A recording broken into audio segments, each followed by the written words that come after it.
Das. Hello. Hello. So first question, how was your 100 meters run? I beat the world record now. I'm a champion. There you go. So we have new world-class, recognizable, at least here, player. Very, yeah. Speed of light, mate. So back to 40k. Let's just keep sports. Yeah. So you played against. Yeah, Stephen, boxing. So your guard versus his sisters. Yep. Yeah. So how was the game? Because when I came around, I saw like 2 dead tanks, 6 dead bullgrains. Yeah. So gunfight wasn't. No. So good for you. So he went first. He moved up, and I was like, okay, you know, I can get pretty much most of my army to bear. And worst case scenario, I've got a 6-inch charge, fail safe to lock him in. So a few things went wrong. First one is an aura of Majson to hit is very annoying. I knew it going into it. I was like, it's fine. Secondly, having 2 auto pass per unit is very annoying. Having a 6 I feel no pain on top of all that is also annoying. So I went in, shot 2 battle tanks, a hellhound, and some other bits and bobs, and I killed a Gundam. And I was like, probably not good. It's fine. I've got a 6-inch charge to lock up Vu's unit and the other Gundam unit so they can't shoot any of my tanks back. And I also tagged one of the castigators and he's moved blocked so he can't get any closer to me, so it's okay. So I failed that charge, of course, as you naturally do. And it was at that point I was thinking, those 6 Bullgren there are dead. And they've tagged nothing, they're just dead now. That Lehman Russ right in front is definitely dead because there's like 2 suits, units of suits, 5 suits and we're all looking at them. And then also the fact that he's got 2 castigators that can ban an emulator, and I was like, okay. So I ended up barely killing both the Lehman Russ chassis. And I was like, okay, and he killed a 6 Bullgren, and I was like, and this was me going into my 2. And I was like, I'm down 2 tanks and 6 Bullgren. He took my 2. I was like, well, luckily, I have another 12 Bullgren. It's a currency, it's an exchange. And I've got a Scion. So the next turn I ended up killing all of the suits, brought Vol down to 2, killed the minions they used to try and move block me. And on my expansion objective on the side, I had just Catchans there up against the wall. I was like, I've got 5 of them, you can charge me, that's fine. 15 OC. And he was like, okay, I'm not gonna take you off that one. And then on the other one, I had 6 Bullgren there. Luckily, and there was a hero hellhound survived on a wound, passed the battle shock, moved, and was just threatening Overwatch. These sisters, the little Seraphim squads. So I ended up killing that. There was one left, and pretty much it did nothing. Then, yeah, from there I just started to run away with back primary because he was able to deny my primary. I was congesting with those 6 Bullgren because now they charged, tagged war, tagged everything, so he was move blocked. And then he moved his Triumph into the middle to get area denial, and then he killed my tank commander. I was like, annoying. I shot him death. And naturally, as you do, you roll max shots, and you do 7 wounds to a Triumph, and he fell 6 saves, of course, and you do 21 damage. So he survived on 1 wound because he rolled 4 6s for the final. I was like, okay, that's fine.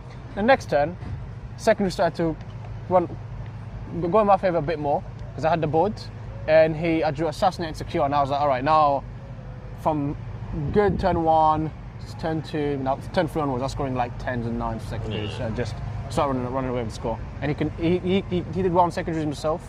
Like in the first battle round, he scored containment and secure, and I was like, that's pretty good.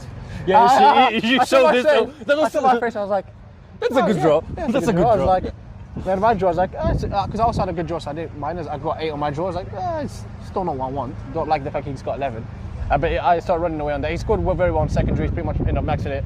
He scored okay on primary, but wasn't able to catch up because I was going second and my secondary score. Yeah, this is.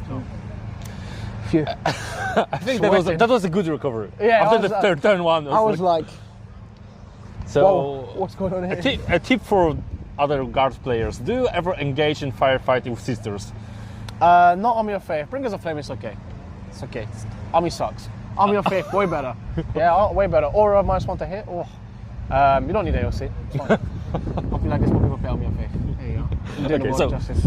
Thank you for this short interview, and good luck for the next rounds. Maybe we'll just talk after your next win. Yeah, who knows? Who knows? 6 more games to go. Yeah, and then you have 200 meters to run. So go. Here we are, sitting on the couch, tired.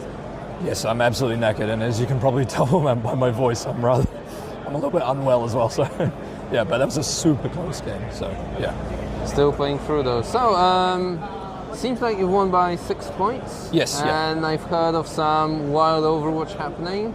Would you say that was like a game swinging moment? And could you tell us more about it? Oh, the Overwatch. Yeah. So it was by the way, what I'd just like to say is, when I got the pairings last night, I knew that this was going to be a really tough match. Ash is probably a long-time TTS player. When we first started playing, we've never actually played before, but she also plays for Singapore and was like, I think she was in like the top 15 scorers at WTC, so she is extremely good. So I actually told my teammates, I said, this is a bad matchup. Like, this is not the pairing you want. But so yeah, for turns 1 and 2 were very tense. I was very lucky to get second turn. I wanted to get second going into it. But it's not as bad as it seems first or second, because you get a lot of board position if you do go first, and on Burden of Trust you start guarding and everything like that. So it's not the worst. So we had a decision point with the 15-man Scion unit. I usually always rapid ingress them, because then you can move 9 and then shoot. So yeah, where to bring them in? I brought them in to ultimately cover the middle objective, where I could shoot her Seraphim unit. Didn't deal as much damage as I thought I was going to deal, to be honest with you. She saved like pretty well, I feel, but the next turn she could resurrect onto the point and hold it, which was a great play. She decided to then move her Morven Val unit onto the objective, and I thought, look, I can't get much better than that. So I still had like another 10 plasmas, 4 rerolls to hit, sustained, killed like a suit and a bit, I think. So that finished off the Morven unit more or less, and I was really waiting for the Morven Val unit to be gone, and then I could play the game with all my 18 Bullgren. If you watch the game, I don't play with the Bullgren until I absolutely need to. So my plan was always to gum up the board turns 4 and 5 and hold the end of the board game scoring with the 18 Bullgren. When she doesn't have enough assets, it's -1 to hit and everything like that. So yeah, spicy. Yeah. Okay, so what do you think of that pairing now? I mean, it sounds like you've barely squeezed it through. I mean, 6 or 7 point game. I got a little bit lucky with the Gaunt's Ghost. She had great secondaries on the first couple of turns, and the cards can really matter in a matchup, of course. I think it's a really even game, to be honest with you. I didn't actually see Ash make any mistakes, I don't think, at all. She played super tight, maybe some split firing one way or another, but like, she played super tight. Didn't allow me to rapid ingress onto anything tricky, anything like that, zoned me out.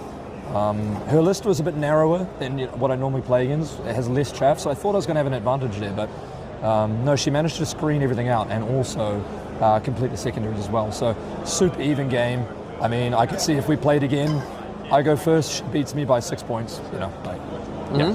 It's just the coin flipped on the right side for me today, and it could flip either way, to be honest with you. And if we played again, I think, yeah. All right, so you're 4-0 now, still with the possibility to win the event, obviously. Are there any lists you don't want to play against? I mean, obviously a team knockout's not great, but guard, they're pretty good and like generally everything. It'd be nice the next round if I got a nice little kind of combat slow army, so I could beat them up on the angular board maybe. But look, it's okay. I felt like I've had my hard round for the 5. So let's try and get an easy one. Yeah. No, honestly, it's a super fantastic game. I think it's a good example of how we play in the UK here as well, and I think all the games on stream have been cool as well. So, yeah. Okay. Do you want to mention maybe a little bit about the differences between your list and Nass's list? I think there's some real, not many, because obviously you've both got 18 Bullgren, but So my list, I've got no platoon command squad. I've got a bit more chaff, but I've got the 3 Sentinels, and the 3 Sentinels allow me to play the early OC pressure, but also deploy and potentially move and shoot turn 1. They're like the big respawn unit. So I've been liking them. I feel like in this game they were pretty decent. They let me contest the objectives in the middle of the board, which is obviously what you need to do, especially if you go second. You need to be able to contest with OC without putting the Bullgren on there. A lot of players might have just put the Bullgren on there, but then you just get wiped away and you don't have the end game pressure. You don't want to come at them too early, right? You don't. You want to wait till they don't have the breakpoints to kill them. They can really just tag things up. Like, you just don't want to allow your opponent to play Warhammer with an army like mine as well. So yeah, I obviously been playing card for a long time, so yeah, it's I'm pretty happy with the list. I think in the meta it worked out pretty good with the Scout Sentinels as well. Against sisters actually deployed quite aggressively. I thought she wasn't going to deploy on the line. I thought she was going to play more cagey, but she deployed Castigators where I could shoot in turn 1, I think. And then at the same time, she also went first. So yeah, I mean, I went second with the advantage there, but she also deployed aggressively to take advantage of first. So well played either way. Yeah. All right. Congrats again. Thanks. Yeah. And good luck in the next rounds. Thank you. So, hello. Hi. Another Pumbaa? Oh, you don't look. I'm a bit bigger than Pumbaa. I'm Pumbaa XL. Okay, so version 2 Pumbaa in 5 years. Wow, he's having a rough home life. Okay, yes. You played one of our highlight games. What was the game? Yeah, so I played against Josh Roberts on, I'm going to describe it as the ham sandwich of CSM lists. six Legionnaire squads, 4 Rhinos, 3 Predators, and 4 Rubik squads.